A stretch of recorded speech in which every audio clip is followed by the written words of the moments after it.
So, Roadtecs, Metzeler 01s. Like potentially many of you, never a fan of Metzeler or what we would consider to be a slightly more budget tyre.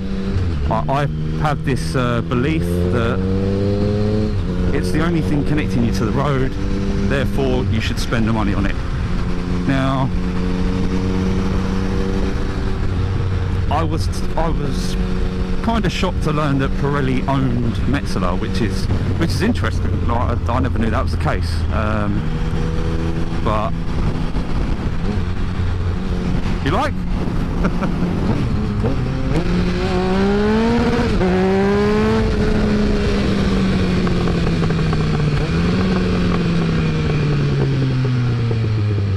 It's like some towers wagging.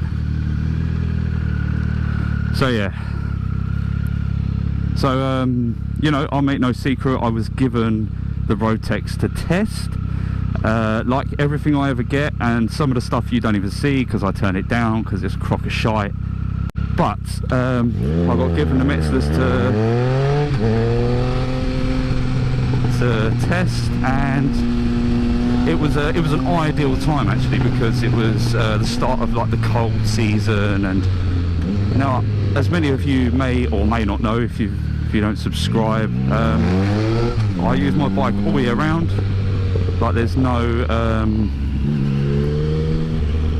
there's no sort of post up for the winter. I use it in winter, not as much as I used to, in all honesty, but I still do use it now. So I do need sorry mate, I do ideally need like a decent set of tyres that can do, you know, like get you a tyre that can do both. It needs to be good for when I feel like I need to be a dickhead, and it needs to be good in shit conditions, cold weather and the like. And you know, from what I've read on the Metzelers, they seem to fit the bill everywhere, which is really cool.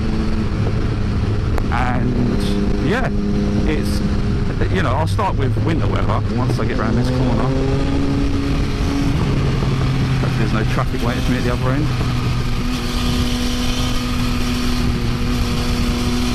Come on, girl. Where are you? Oh, there's the knee. Wet weather. Now, I was a bit of a fan of the Pilot Road 3. They were my staple winter do-it-all choice. Like, they could be thrown around. They took forever to wear down in a straight line. And I don't think there's a tyre still that has come close to their wear capabilities if you're doing a lot of motorway journeys. But at the same time, you know, that's not what we all do. But I've got to admit that these have definitely excelled in the wet weather, soggy weather, shit roads, even like greasy roads. They're really good. Like, I'm gonna say better than Pilot Roads. Now for me that's a big deal to say that. The Pilot Road 3s for me just are the bollocks in the wet. Nothing compares to them. But these are just they're a step up, and it's unexpected as well. I didn't think that would be the case. So wet weather performance, really good. Unfortunately at the minute I'm doing a lot of straight line journeys down a motorway, and I mean, what have I done on these? I've probably done a bit more actually, 3,000 to 4,000 miles on these tyres, and they have worn down a little bit. They have started to flat off, but at the same time they're quite a they haven't got a very high profile, these tyres. Like, they're not really high in the centre. They're actually quite a flat, not flat, but you know, they're a smooth linear curve, which I like on my bike. I'm really not a fan of this really tall centre, and then it drops off the end of the earth towards the edge. I really don't like that. But yeah, they're a really linear type, which is nice. So instantly you get on a bike, it just feels really smooth. It's really nice. But in a straight line they have worn down a little bit, they've flatted off a little bit. I I know for a fact the Pyros probably would have held up a little bit more than these have.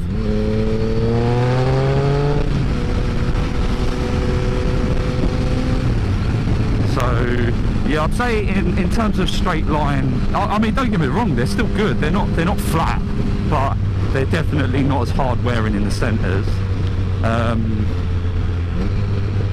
Now, dry weather. Here's the crack with dry weather. There's definitely, I mean, as with all tyres, but so much more so with these, you really do need to have the pressures bang on, because I got the tyres fitted, and you know, like a lot of people do, I guess, you just assume the bike shop would fit it, do your tyre pressures correctly, and it didn't. And it always felt really, really, really wavy in the corners. Like, the back end was so squidgy. Like, I could feel the tyre moving around on a corner like that, and that's not really something you want. I mean, don't get me wrong, you want a bit of feel, you want to know when a tyre's going to let go and where you are on it, but at the same time, like, there's a case that you need to know when that tyre's going to go, see you later. And it was just so much movement, you're like, this is just going to, you know, I can't feel exactly what's going on. It just feels like it's all over the place. So get your tyres pressures right, and they're actually pretty good in the dry. Now, you've got to accept that I'm saying this from the point of view of they're good in the dry for a all-weather sport touring tyre. They're not nothing, they don't compare anything to like a Rosso 3, sorry, a Rosso 2 or something like that, you know, which are sort of meant for fast road and track. This is an all-weather tyre as such, and an all-round, put it on your bike, go do some lovely dry mountain roads, go do some, you know, commuting in torrential rain. Like, that's what these tyres are made for.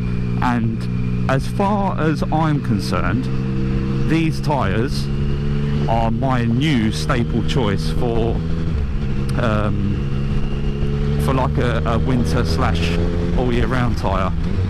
Thank you, my friend. They are very, very good. I think the only real headache is, and again, it's a little bit subjective because of the routes I do, but the sort of straight line wear is a little bit more than I'd like, but at the same time, it is so much better in the wet. Like, braking in the wet is, you could be forgiven for thinking, oh, it's not wet, it's fine. Like, it's just so solid. The bike doesn't move, it doesn't tramline, it's really, really good. I can't recommend these enough for a winter tyre, definitely. But if you're, you know, if you don't ride your bike throughout the winter, oh, cheers mate, thank you. I was just looking. Yeah, if you don't ride your bike throughout the winter though, you know, I would definitely say don't, go get, you know, maybe some Rossos or something like that, because you don't need this level of grip if you just bring your bike out in the warmer months, which, you know, I probably don't need to tell most of you, suck eggs and whatnot. But yeah, they are really good. That's my thoughts on them. I'm not going to get into what kind of silica compound these, oh, fucking speed up. I ain't going to get into what sort of silica compound these are built out of and what angle of linear traction they are. I don't give a fuck about stuff like that. I will tell you how they are to live with, in my humble opinion. So yeah, if you like the review, then yeah, subscribe. There'll be more to come. I've got a little bit of a treat coming up for Susie. I'm uber excited. I cannot fucking wait, especially as it's summer. It is a mod that I probably bang on about a lot and that people should do more often. But yeah, I'm buzzing, and I'll have to, I guess, thank my good friend for helping, you know, or making it possible to achieve that. He's called @speed_r on Instagram, but yeah, he's going to help me out with it, and yeah, I'm buzzing. So I will see you all soon. Laters.